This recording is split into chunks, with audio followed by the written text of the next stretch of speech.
Hello, everyone. Thank you so much for checking out this video here on Shows Style and Spirit. I am Ebony, of course. And as you can see from the title of this video, I will be doing a celebrity news, celebrity gossip video on a few different topics, including Wendy Williams. There are a couple of stories surrounding her tonight.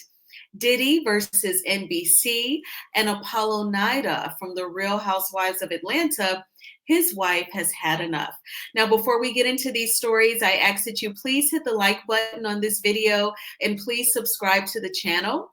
Everything that I'm saying in this video is alleged and just my opinion.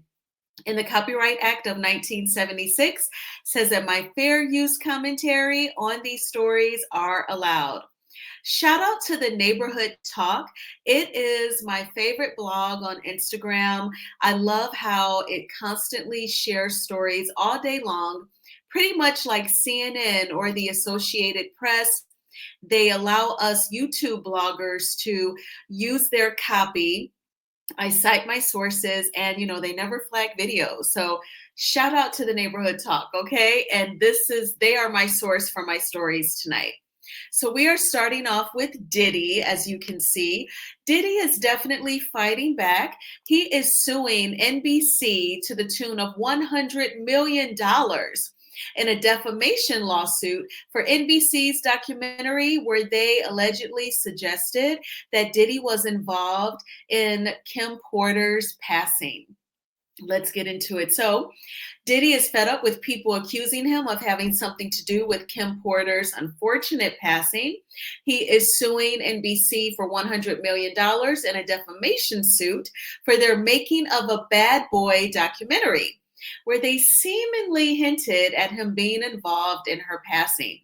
According to TMZ, the Diddler's attorney filed the lawsuit against the TV company for the documentary that they claim maliciously accuses Diddy of unaliving the love of his life and the mother of his children.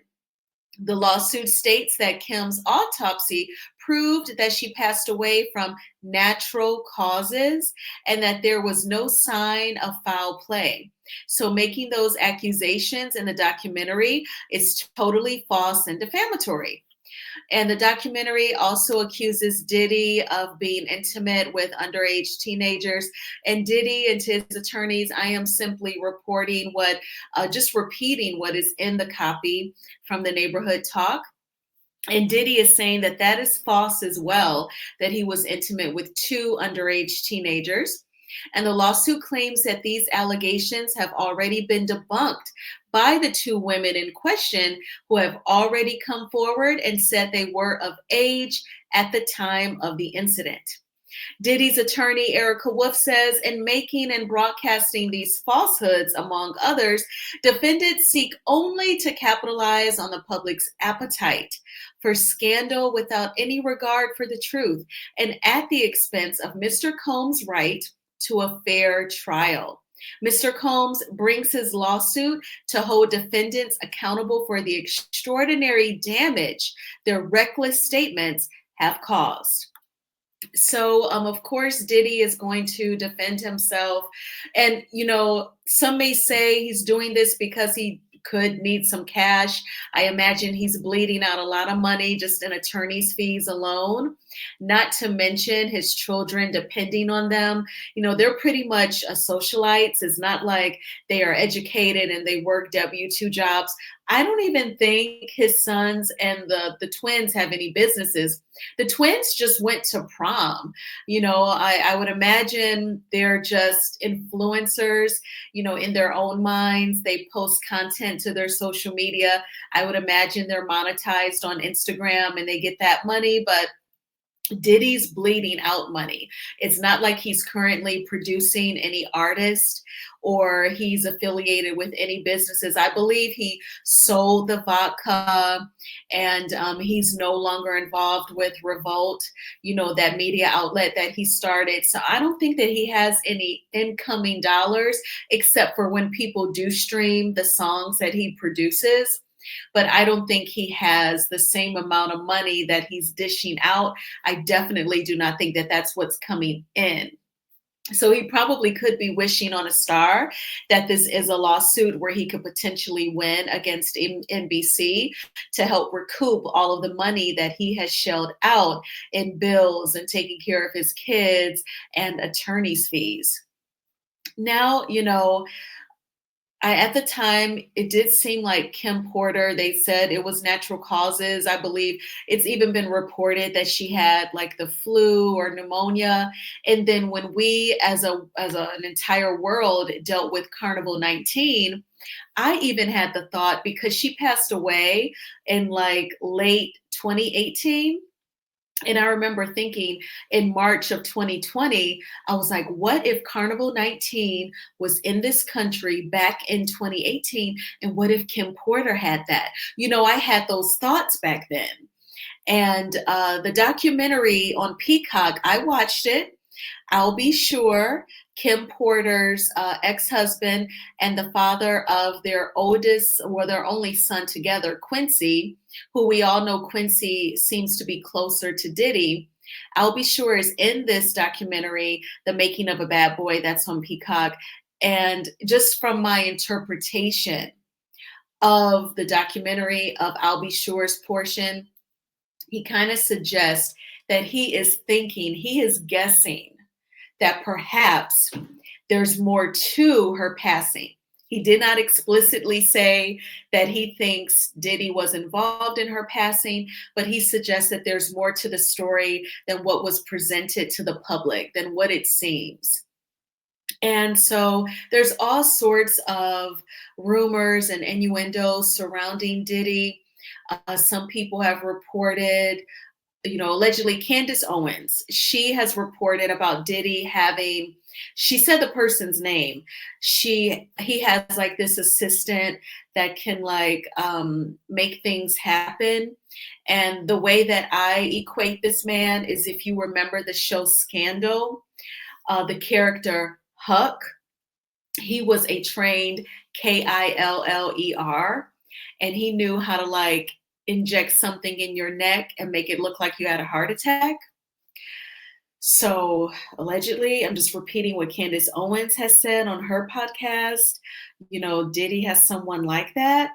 And this person allegedly was on the premises when Michael Jackson died. I'm just repeating it. But I say all that to say that, some people feel like there could be more to Kim Porter's passing. Now, Diddy filing a lawsuit, this is just one lawsuit versus, I would imagine at this point, dozens of lawsuits against him, where various men and women are accusing him of allegedly violating them in an actual way. And we know that one of the attorneys who's representing several of the plaintiffs, his name is Tony Busby. He's also entangled in a lot of legal drama with the rapper Jay-Z. And some media outlets are reporting that Tony Busby's lawsuit against Jay-Z has been dismissed. I've only seen one media outlet cover it, one YouTuber cover what that media outlet reported, but I haven't seen any other outlet pick it up. But if it is a thing, I will be sure to let you know. What do you think about Diddy's lawsuit against NBC? Do you think that it is legit, or do you think it'll just be one of those defamation lawsuits that really doesn't get any far? So let's get into this Apollo Nida story, Apollo Nida. So Apollo Nida, the ex-husband of Phaedra Parks from The Real Housewives of Atlanta, his current wife, Shireen Copes, is filing for divorce from him. She is claiming that he physically and emotionally abused her and cheated on her multiple times. Now, you may remember several months ago, it was reported in the blogs that Apollo allegedly had some sort of perhaps like a makeout session with a young lady, and it was recorded and somehow it leaked to the blogs. I always wonder, was it Shireen? How did it get out? And when he interviewed with Carlos King, he did admit to that. He did admit to the indiscretion. Well, I guess Shireen has just had enough of it. Now, you may remember we were first introduced to Shireen season 9, that infamous, notorious season of The Real Housewives of Atlanta. She was there at the soft opening for the Old Lady Gang. How amazing is that? The Old Lady Gang is still open and rocking. We know some people like Tamar Braxton may not care for it, but it still is a popular tourist attraction from what I hear down in the ATL.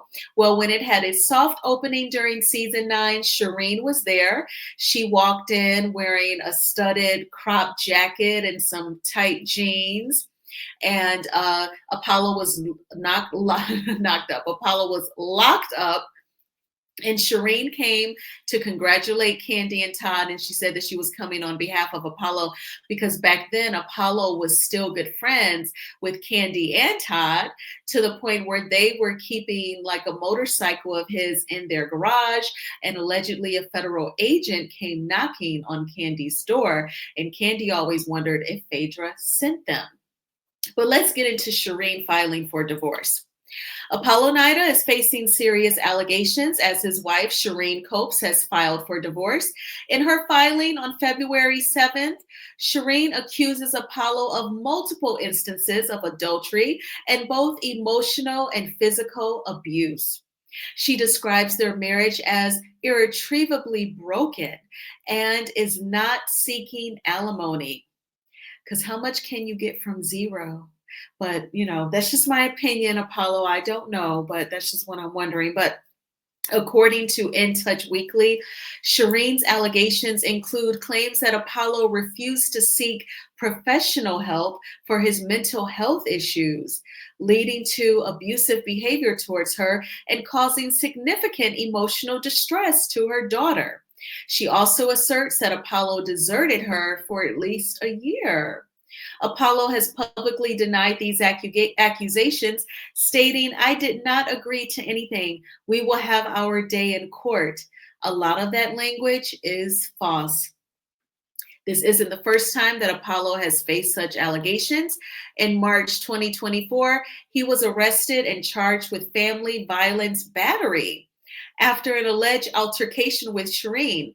According to reports, the incident involved a confrontation over mutual accusations of infidelity, during which Apollo allegedly pulled Shireen by the hair and pushed her against a refrigerator. Hell no. Both parties provided consistent statements about the argument, but Apollo denied the physical contact. He was released on a $3,000 bond following the incident. These claims echo past accusations from Apollo's ex-wife, Phaedra Parks, who also alleged similar behavior during their marriage. Shireen first entered the public eye when she appeared alongside Apollo on Roa. Well, actually, she wasn't alongside because he was locked up, and that was at the soft opening. Now, also, they're talking about Apollo's legal troubles when he went to prison previously for fraud. When Apollo and Phaedra first conceived their oldest son, Aiden, it was when he first got out of prison for racketeering. And then, he went back to prison. He was indicted at the end of season 6. By the time they filmed the season 6 reunion, he had been charged. I remember Andy Cohen using the word indicted, and Phaedra said that that was wrong. So that's why indicted, it's like on my brain, but he was charged with fraud. He was obviously sent to prison for it. And he was accused of, he would take information from auto loan applications and do something with the information, allegedly. But yes, that's what he served time for. And then he was released from prison, and he was very good friends with Peter Thomas. I remember when I used to faithfully watch All About the Tea here on YouTube, they played a video of Peter Thomas sharing. It was a video that he shared of the two of them saying that they were buying houses and rehabbing them to flip. And we were like, oh my gosh, Peter and Apollo working together. Well, I believe they have fallen out. So that whole clique of men, Peter, Apollo, and Todd, they are no longer friends. And I guess Peter by now is in prison because he was convicted of fraud as well. I believe it's along the lines of fraud. So he may be serving his time right now as well. So I always hate to see a couple break up. Shireen, held him down, if you will, while he was in prison. So it was like a love during lockup situation, then a love after lockup. They've been married for quite a few years now, but it is unfortunate. I do not like to hear about physical abuse. I don't want anyone to live in fear. That is not a good feeling. That is unfair. That's not why we're here on this earth, to live in fear. And, I hope it's not mutual combat. It sounds like it was a very toxic relationship.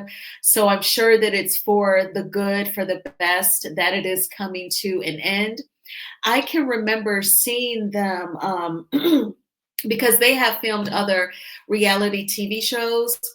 And I remember wondering if Shireen was like stressed out or depressed. And then I told myself perhaps it was just COVID, because she did put on like a lot of weight. And I was like, oh my gosh, I hope she's okay, but it's not worth it. I know, like, you have moments, you have nights, you have evenings where you want some companionship, you want some affection, but ain't no dick that good where it's worth your safety, your peace of mind, just enjoy life in solitude. And I think sometimes a woman, she will definitely get to that point. And what's a trip is there's probably so many women who are flooding Apollo's DMs, child. And the circus continues. But what do you think about Shireen filing for divorce from Apollo? Are you shocked? Do you think that he carried on this same behavior with Phaedra? I definitely think that he showed some kind of erratic behavior. I think she definitely showed that, especially when it was time for him to report to prison.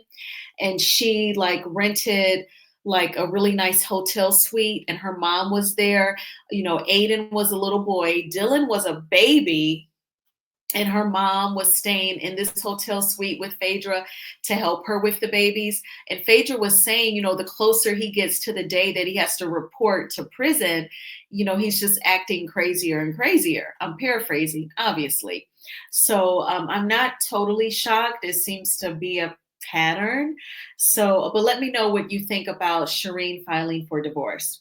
All right. So I am checking off the stories as I go to stay organized. So while we're right here, let's get into this one Wendy Williams story. And I saw this while I was working. If you follow me on Instagram, then you know that I posted it on my IG stories. But Wendy Williams is speaking out about her son. So this will be a clip from a Saving Wendy documentary that's on Tubi right now. I'm telling y'all, Tubi, it's one thing when I, make jokes about, oh, I watched this Tubi movie and, because it has juicy storylines, the movies. It's really like a steamy urban soap opera. It's like the soap operas that, I saw my mom watch Young and the Restless, so she got me hooked on the YNR. And when I went to college, a bunch of us Black girls would be like, girl, I had an exam. Did you watch the Young and the Restless? And we would update each other. But it's like a soap opera with really steamy sex scenes and action. And, they can curse because it's not on network TV. And Tubi is free. But y'all know I will always advocate for Tubi. But there is a Saving Wendy documentary on Tubi. And it's pretty much produced by the gentleman who owns TMZ. So I'm going to play this clip. I hope Tubi doesn't trip. I'm about to learn and see how close our relationship is. Because I can't really play videos from like the Shade Room. They'll flag your video. That's why I love the Neighborhood Talk. But I am getting this from the Neighborhood Talk, but the footage is, of Tubi. So we're going to see. So I'm going to mute my mic so there's no echo. Please hit the like button and I'll be right back with my commentary.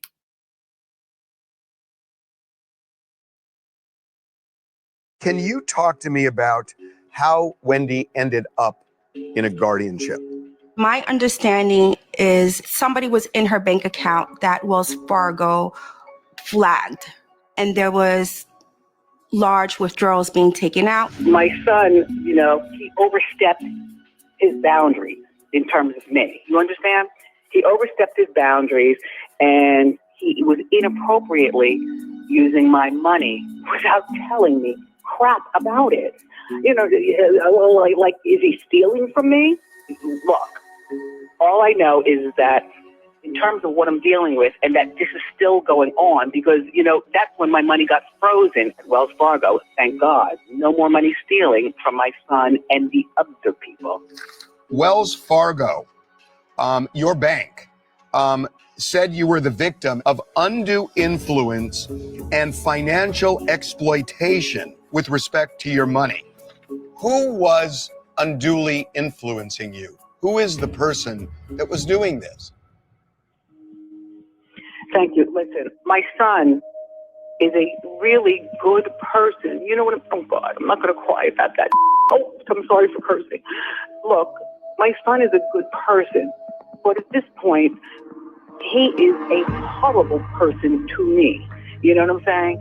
It's the way he moves with other people. You know what I'm saying? And what's going on with these other people at my apartment in Miami? What are you doing? Oh, you spent on what? And what is going on at Wells Fargo? There was a situation where Kevin says he wanted to rent a boat for his birthday for $1,500 and ended up getting a boat that rented out for $113,000. And he blamed it on the bank, that the bank wanted him to have that. That never really made sense to me. Nor me. You know what I'm saying? He has a way of getting with, a couple of other people. You know what I'm saying? My son is not the only one, involved with my money. Can you talk to me about how Wendy ended up in a guardianship? My understanding is somebody was in her bank account that Wells Fargo flagged, and there was large withdrawals being taken out. My son, he overstepped his boundaries in terms of me. You understand? He overstepped his boundaries, and he was inappropriately using my money without telling me crap about it. Like, is he stealing from me? Look, all I know is that in terms of what I'm dealing with, and that this is still going on, because, that's when my money got frozen at Wells Fargo. Thank God. No more money stealing from my son and the other people. Wells Fargo, your bank, said you were the victim of undue influence and financial exploitation with respect to your money. Who was unduly influencing you? Who is the person that was doing this? Thank you. Listen, my son is a really good person. You know what? Oh, God, I'm not going to cry about that. Oh, I'm sorry for cursing. Look, my son is a good person, but at this point, he is a horrible person to me. You know what I'm saying? It's the way he moves with other people. You know what I'm saying? And what's going on with these other people at my apartment in Miami? What are you doing? Oh, you spent on what? And what is going on at Wells Fargo? There was a situation where Kevin says he wanted to rent a boat for his birthday for $1,500 and ended up getting a boat that rented out for $113,000. And he blamed it on the bank, that the bank wanted him to have that. That never really made sense to me. Nor me. You know what I'm saying? He has a way of getting with, a couple of other people. You know what I'm saying? My son is not the only one, involved with my money. Can you talk to me about how...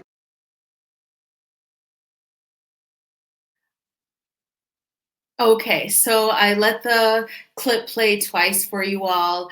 This story, it really breaks my heart. It is so disappointing because I was expecting Kevin Jr. to be the representative for his mom. I was hoping he was going to be learning some sort of skill set for money management while in college? You know, is he studying? Is he absorbing any of the information that his professors are teaching him? How mature is he? According to Wendy Williams, I'm reading the headline even. I'm going to start there because it's an explosive headline. So according to the Neighborhood Talk, Wendy Williams says her son is a horrible person to her, says he's the reason she's in a conservatorship because he abused her bank account by withdrawing large sums of money without her permission. Now, last year, it was reported by the conservator Sabrina Morrissey that when she analyzed Wendy Williams' bank accounts, that the son Kevin Jr. had spent over $100,000 on Uber Eats alone. And I made a video about Sabrina Morrissey's findings. There were people in the comments saying, well, Ebony, he grew up with money. He grew up with money, so he's used to that. Wendy can afford it. 100,000 ain't nothing. But see, especially our Black race, we have to like stop thinking so on the surface level. Just like you're thinking about, oh, she has millions of dollars, so she can afford the 100,000. I know in theory, when you do subtraction, there's still a lot of zeros left, a lot of numbers. In theory, she can afford it. But the young man is learning horrible money skills. That's not even a skill. He's just being a consumer. He's not being a saver. He couldn't lead a household spending over 100,000 in Uber Eats. And even I myself, I was trying to explain 100,000 in Uber Eats because I said to myself, well, you know, how many years of bank statements did Sabrina look at? This has to be for years. Also, perhaps he threw a couple of parties that his mom said that he could, and the Uber Eats was really, they picked up catering, you know, like I was trying to come up with scenarios, y'all. I really wanted to put a lot of faith in Kevin Jr. I said, when he gets out of college, he's going to have the education to try and organize her money. His desire to see his mom free and healthy and functioning will be his motivation to manage everything for her. But what Wendy Williams is saying is the total opposite of what I had hoped for. And I don't think that she's lying, especially because a Black mama, the last thing they want to do is say anything negative about their son. So I'm very inclined to believe that what she's saying is the truth and makes sense. Plus, again, Sabrina Morrissey, the conservator, already reported that he spent over 100,000 on Uber Eats, and she did cite Kevin Jr. as doing the most with the money. But this is really sad because I feel like Wendy Williams, she has absolutely nobody that she can fully trust, and especially family. That's definitely nothing new. Even during the biblical days, family members were backstabbing. There was, I believe, Isaac and Rebecca. They had the twins where one was like very hairy, and Rebecca preferred one twin over the other and got him to trick his brother out of his inheritance. Is that the family setup, Isaac, Rebecca, and the twins? I just know people would do you dirty, and it doesn't really matter. It doesn't really matter if y'all are blood related. That doesn't mean shit, okay? So I feel like with Wendy, her biggest bet is on herself. Like she would have to, and I know she loves her liquor, okay, Likka. But Wendy, you're going to have to go cold turkey. Leave that shit alone. Get used to ordering mocktails. I know they got you in the crib anyway, baby. But while you're in there, you need to exercise and read and write every day to keep your mind focused and clear. Give up the alcohol. And if you are still doing the cocaine or whatever, let all that shit go so that you can be clear and look out for yourself. You couldn't depend on your husband. He cheated and had a baby on you. Last year, Kevin Sr. was asking the judge, can you please give me some of her money? Because he's behind on basic shit like his HOA fees and utilities. She said out her mouth she can't rely on her son. Sabrina is running things and she want to keep you lock and chain. So you're going to have to depend on yourself, which means you're going to have to get clear and focused. You have to let that alcohol go. And whatever is causing you to drink, I guess you're going to have to feel the feels. Ask Kenny Yanla counsel you. And I'm so serious about that because the average person may not be able to afford a Yanla, but especially the way Black folks put in the comments, she can. Now let's see if any other people will try to stick up for Kevin Jr. when his own mama said he was misspending the funds. And it's not so much about, well, she can afford it, but is it necessary? Is it right? Is it correct? Is it normal? You can apply the same logic to the Fletchers. The way Nell bitches, she's not in Wendy's position where she's under lock and key of a conservator, but she goes off the handle because her kids have poor money management skills and they depend on her and Chris for basic shit. And they're older than Kevin Jr. But what do you all think of this story? We have more Wendy Williams news tonight, and it is just really, really unfortunate. So let's move right along. I believe we're going to hit the R. Kelly story before the other Wendy Williams story. Yes, here we are. Okay, so let's get into this R. Kelly story. Please hit the like button. Thanks again for being here.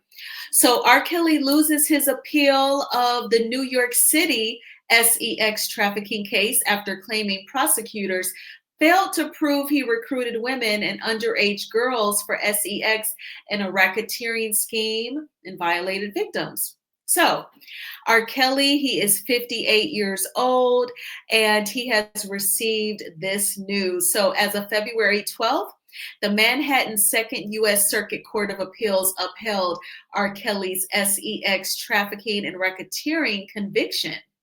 R. Kelly previously filed an appeal noting that prosecutors failed to prove that he recruited women and underage girls for sex.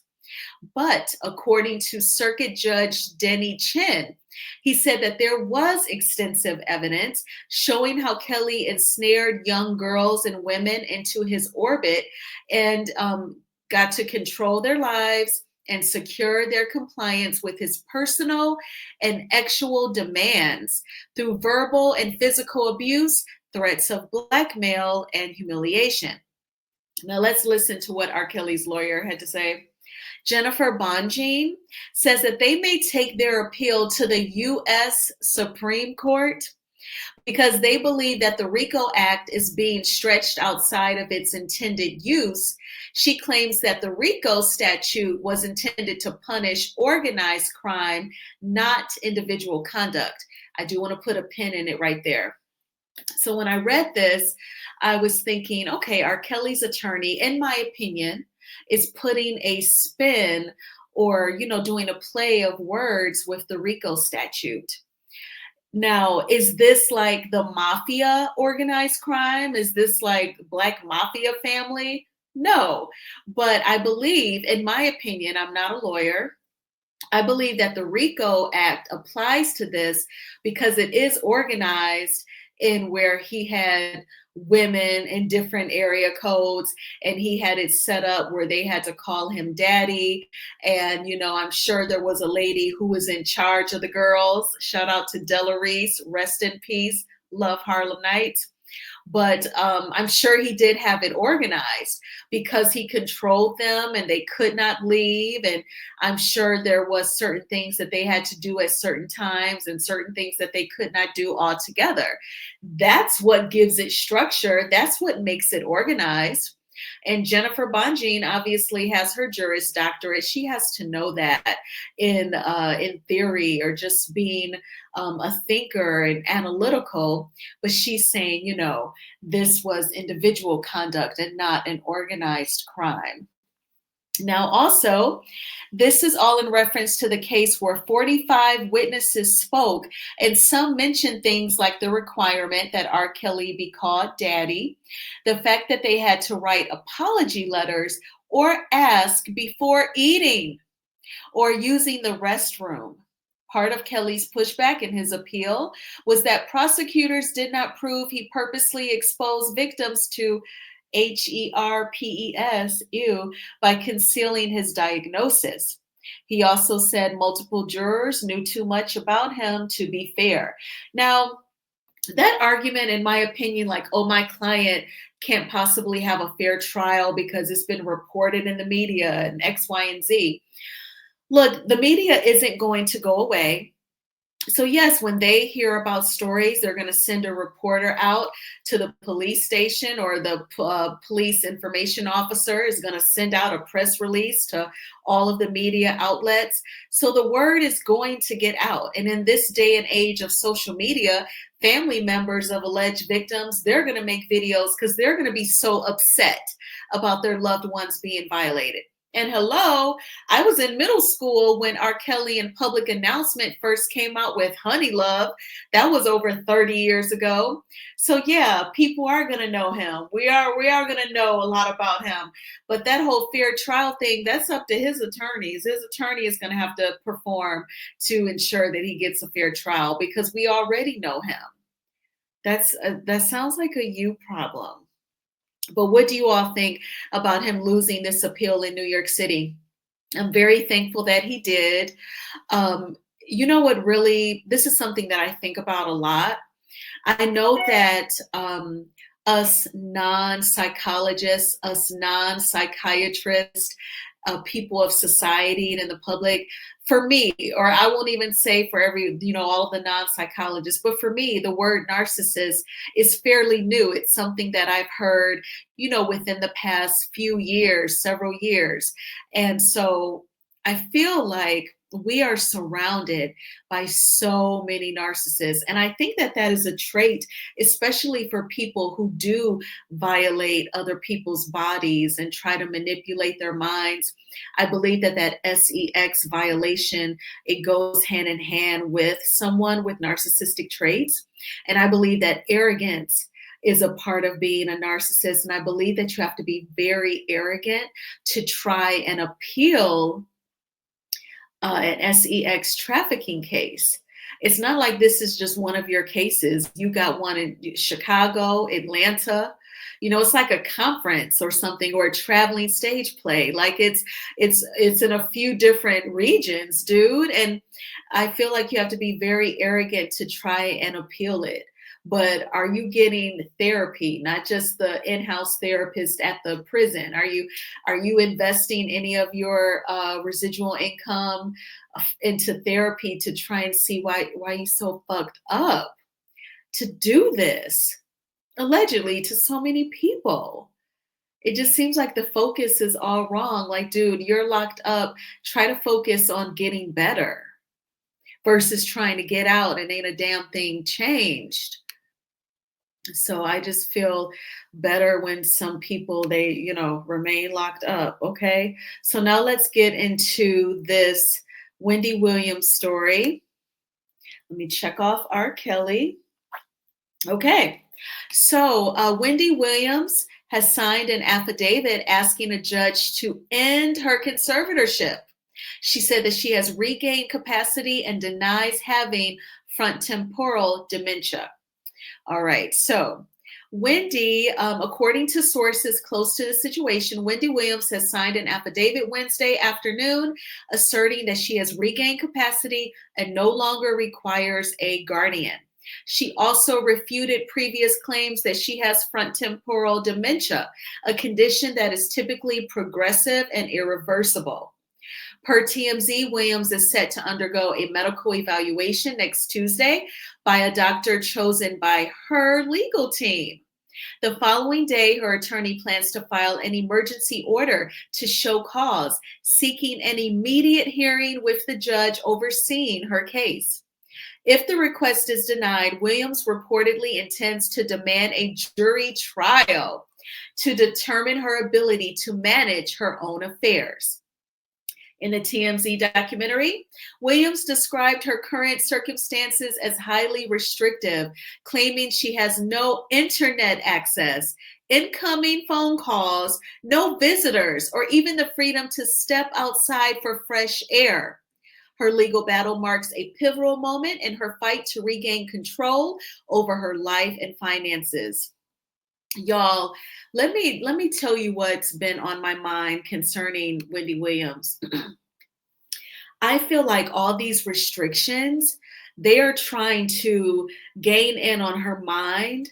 They're trying to drive Wendy Williams crazy to where she either unalives herself or she flips out so bad where like they're gonna then ship her off to a psych ward and where she's strapped down and doped up. I feel like that's the goal. So they can really just go willy-nilly with her money. Something has to give. I read Britney Spears' autobiography, okay? When she gets to the part where, her dad is her conservator, at one point, he ships her to a facility that, the way I interpret it, was like a psych ward. But by this time, her fans had organized. They created those pink t-shirts. They sent one to the rapper Eve. Eve wore it on The View. And they were like, oh, you're wearing a Free Britney shirt? And Eve was like pointing to it. And the lady that's like the director at this facility, she says, go get Britney. Britney was in a room. I don't know if it was like padded walls, but when I'm reading the book, that's the visual that I create in my mind. So an employee grabs Britney, takes her to the director's office. The director has a TV in her office. She's watching like the news and she sees Britney Spears fans protesting. So she says to Britney Spears, your fans, they're marching saying that, your dad is controlling you and it's unfair. He just wants to control your money. And, people don't really know where you are, what you're doing, if you're okay. And Britney in the book, she's like, I was in shock. I didn't know my fans were organizing. I didn't know what to say to this lady. But because I know if I was the director, because when I read the book, I was thinking to myself, bitch, I'm about to let you go up out of here because they not about to find out where and then start come breaking shit and busting my tires and stuff. You can go to the mall, you can go to Disneyland, you can go to Las Vegas, whatever you want to do. Okay. So I think the director was trying to like CYA, cover her behind, because she's wondering like, am I a pawn in this scheme that Todd set up to get your money? Is your daddy after your money, girl? Like, tell me what's really going on. So I feel like, Britney Spears fans had her back. And like some sort of way, like we need to organize. I don't know. I don't know if it's can be like a march. Like I feel like some Black people might get arrested or something. But I would buy a T-shirt. I'll make some videos, some shorts on both YouTube and Instagram wearing the shirt. Hell yeah! As a matter of fact, on this video, I need to remember to put #FreeWendy because I did see some content last week where it was saying we need to do #Wendy, Free Wendy. But it needs to be a movement because this is ridiculous. And even Britney Spears, when she was under that strict conservatorship, her dad would let her date because Britney described how humiliating it was because when a guy would approach the family like, I would love to date your daughter, the dad has to say, well, she's had issues and I'm her conservator. She's had this many actual partners and she doesn't have any STDs. Like Britney said, it was always like degrading and embarrassing and just disclosing so much. Like she wasn't even like in the room, and obviously she knew what it was because she was able to put it in a book. So I feel like the goal is to drive Wendy completely insane to where she'll unalive herself or she'll have some explosive episode and then they can just lock her up somewhere and strap her down and keep her doped up. Obviously, when she's doing these interviews, like with the gentleman from TMZ, She must be talking a lot of sense and very coherent, because we know that just a couple weeks ago, the conservator Sabrina, got the judge to issue an order where Wendy cannot do any more interviews. So, they're trying to silence her, and they're hoping that all these restrictions will drive her nuts. And that is just my opinion. And that's what is so disturbing about her not being able to rely on her son. It seems like everyone close to her, they're all down for the betrayal and they're all down for the dime. What can they get from her? And, that's why women, is so important that we're able to take care of ourselves, because we live in a very selfish and evil world and nobody gives a damn. Okay. Now, I know that there is a certain side chick. When she goes live on Instagram, sometimes the kid curses. But let's just end on a funny note where Elon Musk, his son, he dropped the F-bomb, and he told 45/47 to shush his mouth and told his daddy he is not the president, okay? And he needs to go away. Let's play this clip, y'all. Well, let me mute my mic so that there's not an echo. Please hit the like button.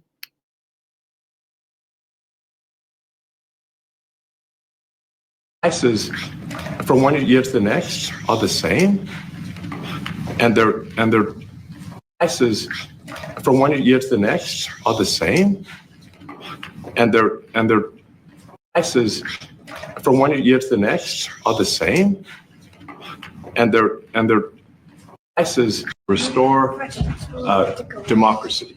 This may seem like, well, you heard that too, right? You're not the president. You need to go away. I'll play the clip a second time. Just you watch and tell me if that's what he said. To restore democracy. This may seem like, that's what he said, but I'll go one better, because he also said this. the prices from one year to the next are the same, and their mortgage. That one's clear as day. He says, I want you to shut your fucking mouth up. And there's already people who are like, out of the mouth of babes. But let me just put this out there for your consideration. A child this young doesn't have this profound moment where he tells off Trump. He just repeats things he's heard.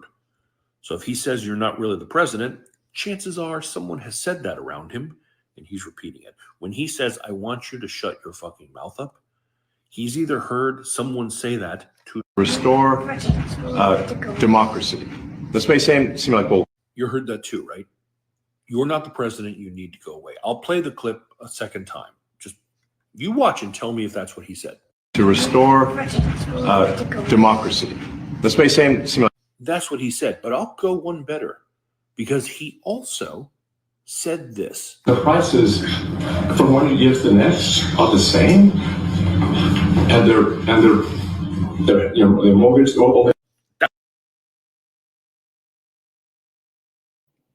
Now, after I upload this video, I plan on posting on that story saying my dad would have whooped me. But yeah, so he's talking to 45/47 saying you're not the president and, shush your effing mouth. But the commentator, he's on TikTok. I've watched his videos before. He's right. Kids only repeat what they hear, so it sounds like, I don't know if Elon talks to the mama like that, or he obviously gossips about 45/47 in order to say you're not the president.